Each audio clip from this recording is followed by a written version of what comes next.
Пока мигранты гадают, отменили ли патент, власти ведут свою игру. Все ключевые решения по-прежнему прячутся за бюрократическими формулировками и тихими правками.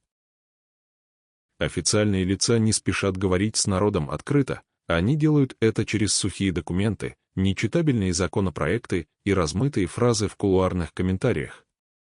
Но суть ясна, не упрощение, а укрепление контроля. Центральное предложение – ввести целевые патенты. Их подают как наведение порядка и борьбу с теневой занятостью. Но по факту это означает одно – мигрант теряет свободу выбора. Теперь ты будешь привязан к профессии, указанной в патенте. Хочешь сменить работу – оформляй новый документ, проходи круги ада заново. А если потерял должность? Все, ты вне закона. Такую систему сложно назвать реформой. Это закручивание гаек под маской порядка. Власти предлагают решения, которые на деле делают положение еще более зависимым. Следующий шаг – региональная привязка патента. Это значит, что ты сможешь работать только в том регионе, где оформлен документ. Москва значит только Москва и ее область. Никаких командировок, перемещений, смены локации, все строго по карте. Отошел за границу области, готовься к проверке и штрафу. А если не заметил, получи депортацию. Это система внутреннего запирания. Тебя не сажают в тюрьму, тебя делают рабом локации и профессии. И все это под лозунгом улучшения. Такие нововведения готовятся без консультаций с диаспорами, профсоюзами и ЛИНКО. Мнение мигрантов никого не интересует. Они не субъект реформы, они ее объект. Объяснений никаких. Комментариев минимум. Информационной прозрачности – 0. Вместо этого расчет на то, что все и так подчинятся. Что никто не будет разбираться, а просто заплатит, как всегда. Но новая схема – это уже не просто оплата труда. Это форма полной подчиненности. Ты платишь, ты зависишь, и ты не имеешь права выбора. Даже если нарушаешь, не из злого умысла, а потому что не понял. А раз ты не понял, ты уже нарушитель. Система построена так, чтобы всегда иметь повод наказать. А значит, держать под контролем. Так кто выигрывает? Не мигрант, не работодатель, не общество. А те, кто строит архитектуру страха и повиновения. Никакой отмены патента в реальности нет и не предвидится. Наоборот, его модернизируют в сторону ужесточения. Пока одни радуются слухам, другие подписывают подзаконные акты. На местах уже начали тестировать новые формы контроля. Пилотные регионы, локальные списки профессий, автоматические привязки к работодателям. Ты даже не узнаешь, что стал опытным образцом, просто почувствуешь давление. Система реформ, как вирус. Она распространяется медленно, незаметно, и когда ты понимаешь, ты уже внутри нее. Ты не мигрант, ты функция. Вместо четких правил — навязанные рамки. Вместо прав — условия. Вместо свободы — отложенные наказания за каждую ошибку. А патент в этой логике не помощь, а повод. Повод проверить, наказать, отследить, оштрафовать. И каждый новый законопроект не облегчает жизнь, он расширяет сеть. Пока никто не смотрит, они строят невидимую клетку, внутри которой ты уже живешь. Ты не слышишь щелчка замка, но дверь за тобой захлопнулась. И вместо ключа тебе дали квитанцию на оплату. Слух об отмене патента разлетелся по России быстрее, чем любая официальная новость. Ни газеты, ни каналы, а голосовые в WhatsApp, заголовки в Telegram, реплики на стройках и рынках стали источником истины. Тысячи мигрантов, уставших от ежемесячной кабалы, поверили в то, что их освободили.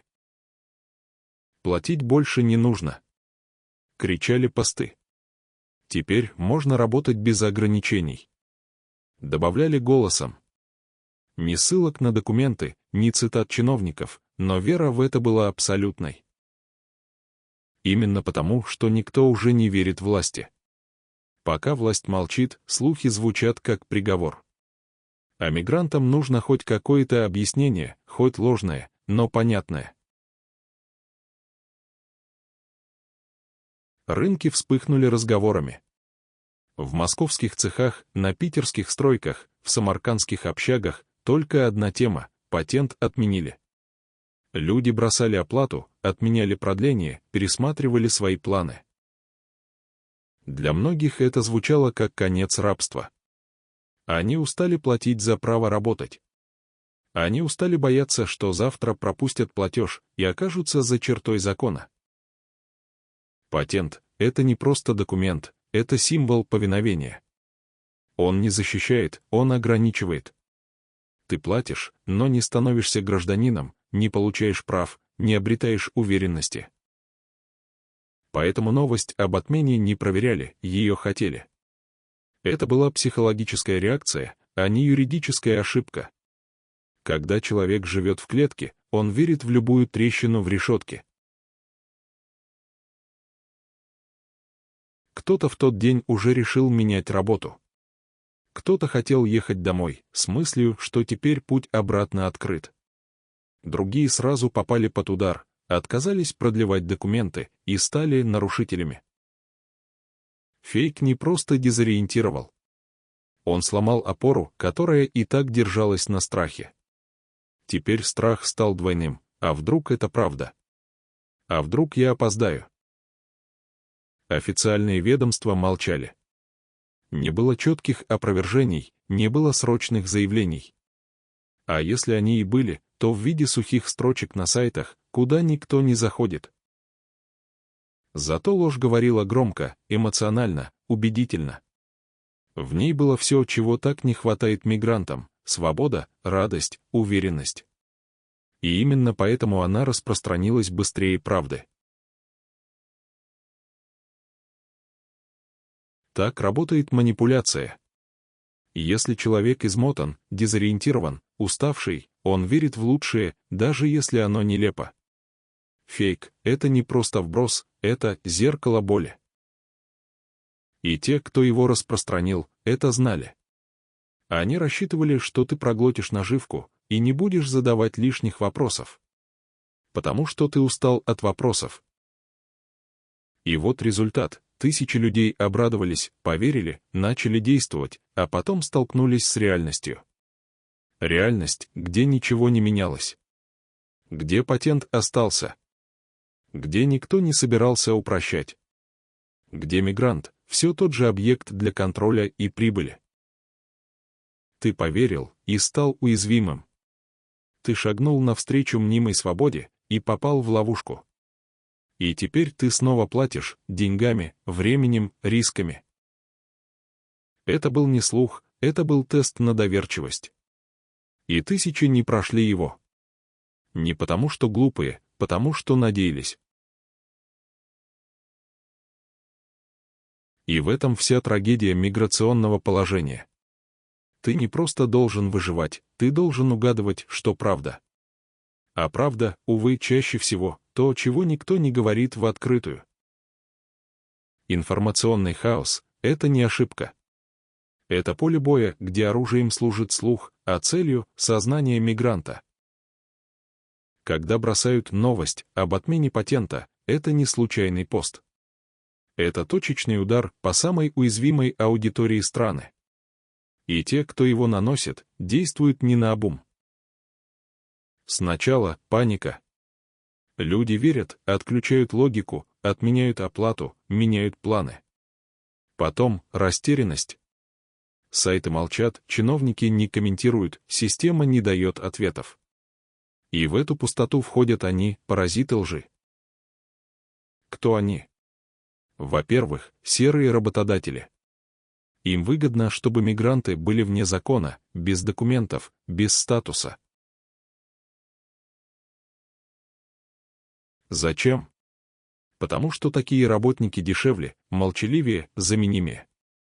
Ты не застрахован, не защищен, не оформлен, ты расходник, а не сотрудник. Им не нужны твои права. Им нужно, чтобы ты вышел на смену и не задавал вопросов.